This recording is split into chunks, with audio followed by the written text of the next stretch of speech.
उपस्थित आहेत. तर प्रत्यक्षात जे आंदोलक आहेत, तुम्ही कोणत्या जिल्ह्यातनं आलात आणि तुमचा प्रवास कसा होता? आज मावळ तालुक्यात आलात, हॉटेल शिवराजच्या वतीनं काय तुम्हाला एक सेवा करण्यात आली? आम्ही बीड जिल्ह्यातून केस तालुका आहे बीड जिल्ह्यात, तिथून आलो. मसाजोग आमचं गाव आहे. आम्ही इथं मावळमध्ये आल्यानंतर आम्हाला शिवराज हॉटेल हे प्रत्येक वेळेस सामाजिक कार्यात मदत करतात अशी माहिती मिळाली, म्हणून आम्ही इथं आलो.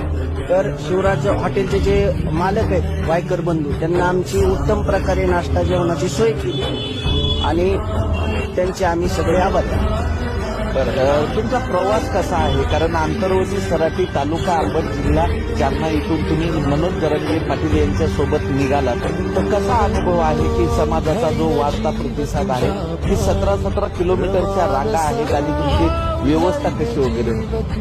इतकी जरी सगळी गर्दी असली तरी प्रत्येक ठिकाणी